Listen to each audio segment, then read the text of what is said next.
Oh, at this point, you may think the state's failing, crashing, bug-ridden unemployment system is the result of staggering government incompetence.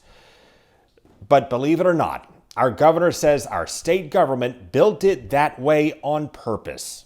It was designed with all these different things to basically fail, I think. Designed to fail, meaning to inflict more difficulty on people when they're already suffering and need help the most. Meaning purposefully engineered to frustrate you from getting benefits you're due to the point that many give up and leave the money behind. This thing was a clunker, there's no doubt about it. In a moment, we'll introduce you to the mastermind of the clunker that cost 77 million state tax dollars to build. But we'll start with the governor who's running it today. Look, this system, the fact that the state paid 77 million for this thing, I mean, it's a jalopy. A jalopy. A decrepit old car, like this one we found in the Library of Congress collection. The governor is saying this is what his state government is delivering while families sit in the dust. Sometimes you get all the way to the end and then they would cut you off right as soon as you got to the end. Almost as if, as the governor said, it was designed to fail, to make you just give up on getting the money that you need from the state to pay the rent or feed your kids. And if that's the case, it may be deceptively hard to fix something that isn't broken to begin with, if it is indeed designed to sputter on purpose. But we are confident we're making progress hour by hour. And yet somehow, after beefing up staff and working them around the clock and committing up to $110 million in third-party support, the administration wound up processing fewer claims by Friday than it did by Thursday. Fewer claims Thursday than it did by Wednesday. All that extra manpower, and the state appears to be losing ground on processing claims day by day while the backlog continues to grow.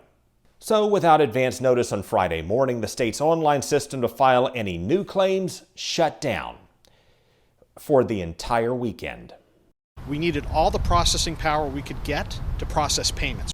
And with the jalopy out of commission, as the governor puts it, until Monday, users are turning to the Department of Economic Opportunity's Facebook page for help, where the homepage features a Today announcement from the wrong governor because it's 6 years old. With the clunky unemployment system, one user was surprised it even had a Facebook page, figuring they'd still be on MySpace. And there's nobody to call or contact because nobody answers the phone. Welcome to losing your job in Florida, where it ranks in the bottom 5 of the nation in terms of how much it pays for unemployment, no more than $275 a week. The bottom 2 of the nation in how long it pays benefits, no more than 12 weeks, now plus 13 weeks from the feds. And based on an AP analysis, it's the worst in the nation in the percentage of the unemployed it serves because of what it created 7 years ago. Because as I was filling it out, it kept crashing. Which now brings us to the mastermind of the so-called $77 million clunker. What do we need? We need more jobs. Jobs. We want more jobs. We need jobs. Before voters sent Rick Scott to the United States Senate, he did a lot of things as governor you may not expect. From closing the state's only tuberculosis hospital during the state's worst outbreak of tuberculosis in 20 years, to cutting back on early voting days, then wondering why we had 7-hour lines on Election Day. What went wrong? Why did we have long lines? But one of Scott's proudest moments was when he scaled back unemployment benefits and created a new system people had to use to get them, called Connect. As you know, DEO put in a new system. They're working very diligently. They're going to get that done. And that new system called Connect repeatedly crashed and glitched and held up benefits from the day it launched 7 years ago. I turned dozens of stories on it at the time, filled with people sharing the exact same horror stories we're hearing today. A new system for the unemployed that has been holding up thousands of unemployment checks for months. It would come up errors. I'm going to a church to beg for food to get us through. And while that Connect system repeatedly crashed upon launch and people were giving us horror stories about how they couldn't afford to pay their bills, would you believe Scott's team threw a party to celebrate what they had created? Then later, the Fed stepped in to investigate and found the same problems so many of you are suffering today. And guess what happened next?